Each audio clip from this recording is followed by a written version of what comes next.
Hey, what's up, everybody? For this video, I want to talk about the weekend coming up. This is probably the biggest weekend, yeah, probably the second biggest weekend in professional wrestling for this year. I mean, it really is. We have the Dragon Gate USA Triple Shot, and then we have the Wrestle Reunion weekend out in California with PWG and ROH, and then we have the Royal Rumble, the 40-man Royal Rumble coming up on Sunday. So yeah, really, really exciting time to be a wrestling fan. So first, let's break it down. Dragon Gate USA, they're going to be running a show on Friday in New York City at the BB King Blues Club and Grill. I'm actually going to be going to the show. I'm really, really excited. This is my first Dragon Gate USA show. So I can't wait for that. This is actually going to be, this is a triple shot. So Saturday will be in Philadelphia, I believe, and then Sunday night will be in, I believe it's in Union City, New Jersey. So they're doing like this tag team title tournament to crown the first ever Dragon Gate USA tag team champions. It's called the Open the United Gate. I guess this will just be 3 nights of, I guess that'll be the name of the show, Open the United Gate, night 1, night 2, and night 3. And yeah, I'm not going to talk about all the matches. It looks like they're going to kind of do this. There's going to be 4 teams in the tag team title tournament. We're going to get CIMA and Dragon Kid, Masato Yoshino, and Pac. Pac is a tremendous athlete. You haven't seen Pac. He's from the UK. Very, very athletic guy. We have Naruki Doi and Ricochet. Ricochet is on fire right now, as a lot of you guys know. And then we have the other team is Chuck Taylor and Johnny Gargano. They also team up in Chikara, and both guys work for Evolve. So yeah, Taylor and Gargano is the other tag team. So basically, all these guys are going to face each other throughout the weekend, and then we'll crown the new tag team champions on night 3. Yeah, so those should just be an awesome series of tag team matches. We'll probably get some awesome tag team wrestling here. So yeah. Then we also have BB Hulk. BB Hulk has 3 title matches on the New York City show. He's actually going to be facing Yamato. And yeah, this is going to be a great match. If you watched the first ever Dragon Gate USA pay-per-view, these guys opened up the show. They put on an awesome opener, and now they're in the main event now. So we'll see what happens there. I definitely see BB Hulk retaining. In Philadelphia, John Moxley is actually going to be challenging for the championship. So I think there's a big chance that Moxley might win. However, he's facing, the winner is facing Akira Tozawa in Union City. So if Moxley does win, it would kind of be weird for his first title defense to be against his stablemate, Akira Tozawa. I think Tozawa, Yamato, and Shingo and Moxley, they're all part of Kamikaze USA, right? I don't know. I haven't seen any Dragon Gate USA since October, so I'm kind of like losing track of who's in what stable and stuff like that. But yeah, I mean, we'll see what happens there. I'd imagine BB Hulk would probably retain on all 3 nights. I think when BB Hulk loses the belt, it needs to be a big deal. I mean, the guy's been champion, what, like almost 14 months already. Jesus Christ. I mean, really, it's already been 14 months. So, yeah. Also, I'm just going to talk about the Friday show because that's the show I'm going to. We'll have Austin Aries versus Rich Swann. Huge opportunity for Rich Swann to break out and become a major single star here. Even if he loses the match, this is going to be a big match for him. They set this match up at Bushido Code of the Warrior. Really, really good stuff on that show with the interaction between Aries and Rich Swann, with Swann turning heel on Aries. So we'll see how Aries does. I know a lot of people haven't been too impressed with him since his departure from Ring of Honor, but yeah. This should be a tremendous show from top to bottom. I really can't wait for it. So yeah, so Dragon Gate USA should have an awesome triple shot. So let's move on to Wrestle Reunion. This is going to be taking place out on the West Coast. Yeah, PWG and ROH. All right, so let's talk about the PWG show first. I think Kurt WrestleMania last year, it's going to be hard to top that show from top to bottom. From top to bottom, that was a very, very solid show. I just didn't have a lot of match of the year candidates, but this show, I feel like there's a lot of matches on here that could definitely deliver, into that 4.5-star range. So we'll probably have this card definitely has potential for, like I said, for more match of the year candidates. We're going to get Claudio Castagnoli versus El Generico for the PWG title. This would be Claudio's first title defense since winning the PWG belt. And I mean, this would be a phenomenal match. I mean, if you've seen Claudio and El Generico's matches in the past, you're in store for something sweet. They actually met in the finals of the Race to the Top tournament, which is a severely underrated match. These two guys just have a lot of chemistry. I mean, they haven't wrestled a lot, but this is a big time matchup here. This should be just. I'm not going to say it's going to be a spot fest, but you should see a lot of cool moves, a lot of chemistry, just a very, very athletic, high flying type of match with a lot of power, speed, and agility combined all into one. So definitely check out for that. Then we have the dream match of the century. This is the match that I want to see more than anything right now in the world. And I'm very, very jealous that I don't live out on the West Coast because, this is definitely something to check out. We have Low Key versus Davey Richards. Now, these guys have wrestled plenty of times, but they wrestled in PWG. They wrestled all over the independent scene. They never wrestled in ROH, but the last match they had in PWG, Davey Richards isn't what he is right now. If you watch that match, you'll kind of be disappointed. While it is good, it's just not at the level that this match has potential to be. I mean, Davey's just improved so much since then. And the thing with Low Key is, I know a lot of people are going to be saying, well, we're not really sure because Low Key, he's still stuck in that WWE style. It's going to take him a while to get back into his rhythm. Well, I feel like the same way about Bryan Danielson. When Danielson came back to the independence team, it was like boom. Just like Big Rat was saying against Tim Donst, like he didn't really lose a step. He's still as good as he ever was. And compare that to a guy like Brian Kendrick. Brian Kendrick, really has really had a tough time since he came back to the independent scene. Well, I think this is more of a conditioning thing, more so than just stuck in the WWE style. Low Key and Bryan Danielson, they're on a different level of conditioning and athleticism than a guy like Brian Kendrick. So I'm not worried about that at all. I think Low Key and Davey, Davey doesn't hold back in PWG. He gives the same type of effort in PWG that he gives in ROH, unlike a guy like Christopher Daniels. So I'm sure this will be just an awesome match. I mean, I think Mr. Narrator said potential to reach the Davey Richards versus Kenta, that type of match. It'll be tough to live up to that, but we'll see what happens. That should be great. And also on this PWG show, we'll have the Cutler Brothers, the Taylors, Good Time, and Johnny Yuma, and the Young Bucks. This would be like a four-way tag team matchup. I mean, it should be fun. A lot of good tag teams in here. This will showcase the great tag teams that PWG has. So this would be a good way to show off their tag team talent, which is severely underrated. And then we'll have Chris Hero versus Kevin Steen. Have Steen and Hero ever had a match together? I think they wrestled. Did they wrestle in 2008? Was it at the Night of the Butcher 2 or something like that? I can't remember. I'm sorry, but I don't know if these two guys have really ever touched. But here we have the two best mic workers from Ring of Honor in 2010. I mean, this should be a little bit of comedy mixed in here. This should be a lot of trash talking. This should be extremely fun. I mean, like I said, we're talking about the two most talented guys on the mic, so I'm sure this would be good. It has potential to be amazing. I know Hero is hot right now, especially in PWG, coming off that match of the year with Akira Tozawa. And Steen's coming off that awesome match with Akira Tozawa, which is supposed to be amazing. I haven't seen it yet, though. So, yeah, this PWG show looks great. I'll probably say it's going to be a little bit better than the ROH show. There's just a little bit more intriguing matchups here that has potential to be amazing. So, let's move on to the ROH show. I imagine this might be called SoCal Showdown 2. I'm not sure. But last year, that show, SoCal Showdown 1 from in LA, that was probably the most underrated Ring of Honor show of the year. Definitely a slept-on show. I mean, it wasn't like awesome, amazing, but it was just really, really fun to sit through. So yeah, this looks like it just has potential to be just as good, if not better. We get Colt Cabana and Jay Briscoe. I'm really, really high on Jay Briscoe. He's showing a lot more personality in the video wires and stuff like that. And him and Cabana, this could be good. I still think Cabana needs to turn heel. We'll see what happens there. Cabana has that podcast, so he's, both these guys have a lot of momentum heading into this match. We have All Night Express versus the Cutler Brothers. This would be the Cutler Brothers' first match in ROH. This would be a big opportunity for them to impress. And I know the Cutler Brothers are out on the West Coast, but they're definitely talented wrestlers. They definitely have enough talent to work. They definitely have enough talent to work in Ring of Honor. It's just the problem with this is it's all about whether ROH wants to fly them in on a regular basis. But I mean, this is a huge chance for them because if they step up to the plate and deliver something amazing, there's a good chance that they'll keep flying them in. So a lot is at stake for them in that match. And then we'll have Christopher Daniels defending the television championship against Mark Briscoe. Huge chance for Mark Briscoe here. Mark Briscoe hasn't gotten a lot of title shots, singles title shots ever. I mean, I think the only time he had a title shot was against Samoa Joe at Final Battle 2003.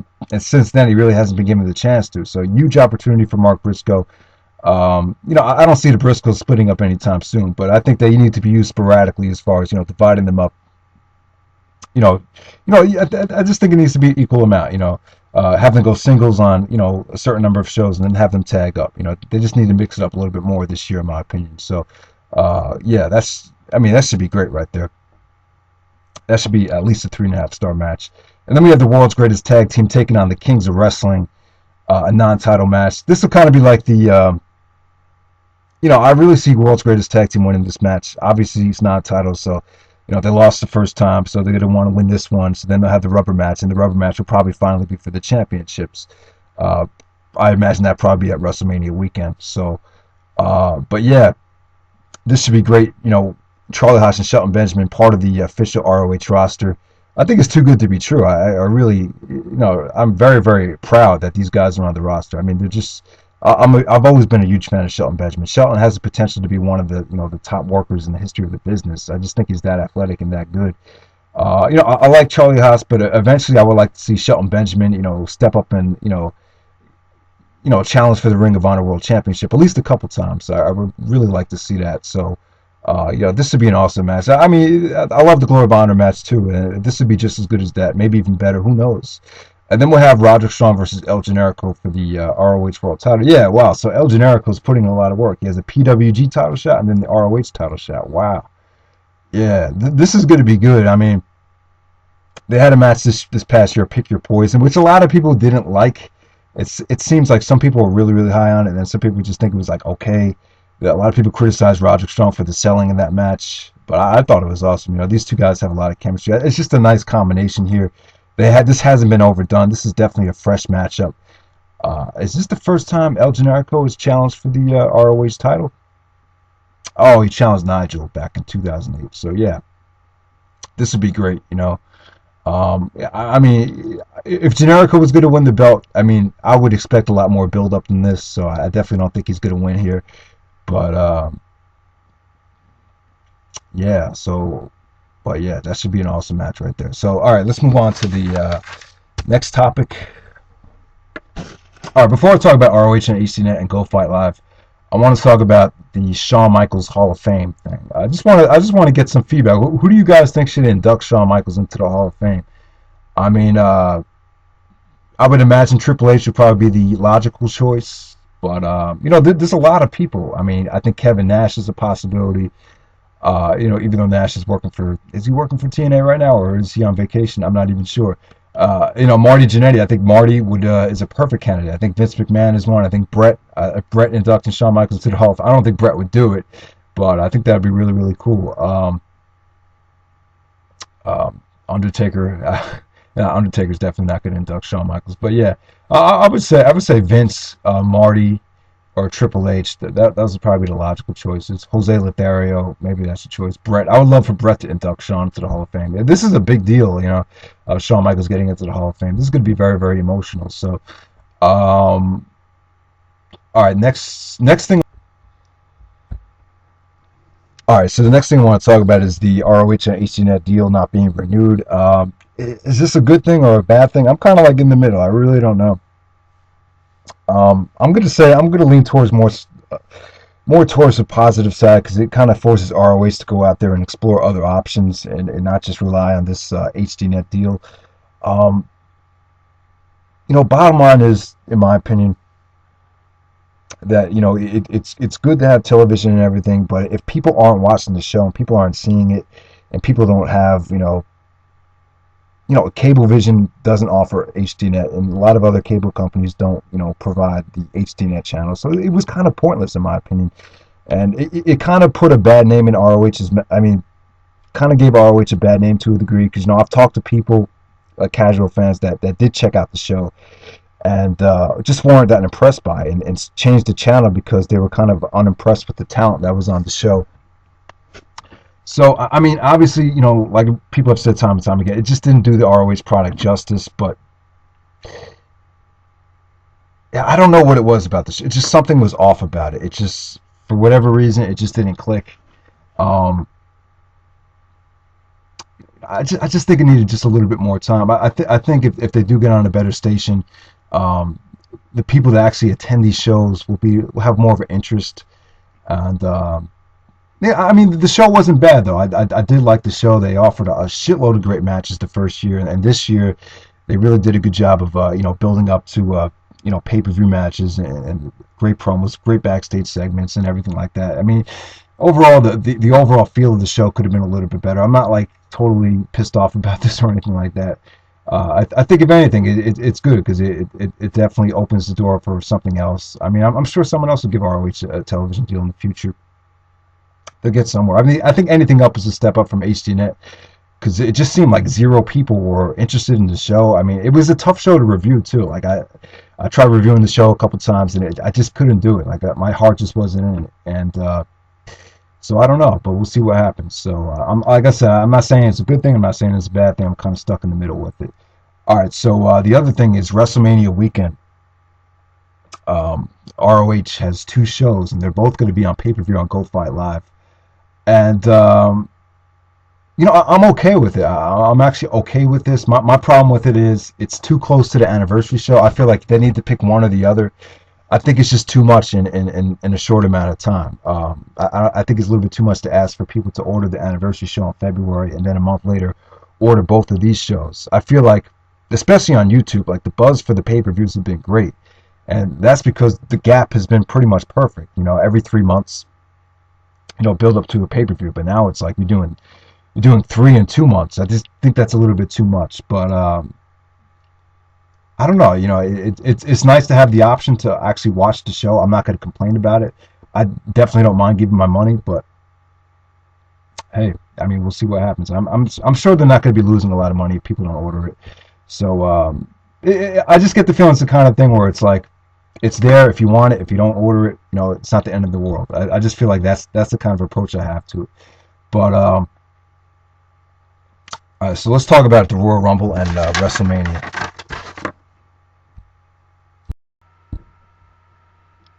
All right, so I want to talk about the Royal Rumble and the WrestleMania 27 main event. So 40 people in the Royal Rumble match. I'm kind of excited about it because it opens the door up for returns and surprises, and it I mean it has its positives and negatives. We'll just see how it plays out. I think they're smart enough to know that you don't want to jam up the Rumble match with a whole bunch of guys just standing around and wasting time. I don't think that will happen at all. If anything, this is a huge opportunity to push guys. I mean, one of the points of the Royal Rumble is just to elevate guys, even though they're not going to win the match. It's still a huge chance to just start feuds heading into WrestleMania. There's a whole bunch of things you can do with it, I guess. So yeah, so let's just get right down to it. I know some people would call me a ROH bot, Mr. Ring of Honor lover, or whatever the fuck you want to call me, but I feel like the Royal Rumble needs to be won by someone that really, really needs it. I think it's very, very predictable just to have, the guy that comes back like a Triple H or an Edge and have them win the Royal Rumble again. I can guarantee you Triple H is not winning this thing. I'm happy that Triple H is coming back, but, should definitely not win the Royal Rumble. So, obviously, I would love for Morrison to win the Rumble. I mean, Alberto Del Rio is a strong candidate for sure. If Alberto Del Rio wins the Rumble, then I could see him actually challenging Randy Orton for the WWE Championship. I think that's a possibility. Barrett winning the Rumble is a strong possibility, and then he'll go on to face Edge at WrestleMania. However, though, this is what I think should happen, and I still think it's a strong possibility. I don't think it's that much of a fantasy. He's going to be 30 years old in May. He's definitely in his prime right now. I feel like if you could push The Miz, if you could push Sheamus, if you could push Wade Barrett into the main event scene, if you could push Alberto Del Rio, then why not push this guy? Why not push Daniel Bryan? I don't think it's too soon at all. So here's the thing. Miz and Daniel Bryan have a lot of history together. You could, like I said plenty of times, you could incorporate Michael Cole into the storyline. It'll work beautifully. And at the same time, I'm not just saying it should be just Miz versus Daniel Bryan. Who's the other guy that's been feuding with The Miz somewhat over the last couple of weeks? He had a tremendous match with The Miz on the first edition of Raw of 2011. Awesome match right there. Opened up the show. So I feel like Morrison should be rewarded. And why not just make it a triple threat match? Somehow Morrison just finds a way to get into the match as well. So we have Miz versus Morrison versus Daniel Bryan at the WrestleMania main event. A triple threat match. I think that'll be fine. I really think that'll be great. Have the three young guys go out there, just rock the house in the main event. It's definitely a way to create a huge star. A way to create huge 3 stars, even further advance these guys' careers. Um, so that's what I see happening. So I see Edge versus Wade Barrett. That'll be the SmackDown main event for the championship. Really not much to say about this. Edge, he's just holding the belt for Barrett. It's obvious that Barrett's going to win this match if it does happen. I think Barrett deserves the title. He's an awesome heel, awesome leader. Can't say enough about him. He's like the one guy that doesn't really have a lot of wrestling ability, but I just respect his leadership ability so much that I'll be fine with him as the champion. John Cena versus CM Punk. That's a match I've been wanting to see for years at WrestleMania. It doesn't have to be for the championship though. It's very, very stale for Cena to be in the championship match at WrestleMania. We've seen it happen 6 years in a row now, with Cena retaining the belt or winning the belt at a WrestleMania. So come on, just Cena versus Punk in a regular match with awesome build-up. It could still be treated like a main event match. Alberto Del Rio versus Randy Orton. Alberto Del Rio is awesome. This guy, he's got more natural charisma than probably The Rock. I really feel like he does. I definitely think this guy, very, very high on him. Um, he's going to be taking, I would say, Alberto Del Rio and Randy Orton. That could be an awesome, match as well. It doesn't have to be for the championship. It could be, though. I think if Orton wins, Alberto could definitely win the Rumble and challenge Orton for the championship. I think that's a possibility. Triple H versus Sheamus. They're probably going to follow up on this. Maybe Triple H versus Undertaker. I think that's a possibility. Taker versus Brock Lesnar. Maybe that might happen. If I don't really know. If Taker's not coming back, and maybe you could just rush a program with him and Lesnar at the last second. But obviously, it's probably not going to happen for obvious reasons. So that's my WrestleMania 27 picks right there, and Royal Rumble picks. So my Royal Rumble pick is Daniel Bryan. Whether you guys love it or not, that's my pick.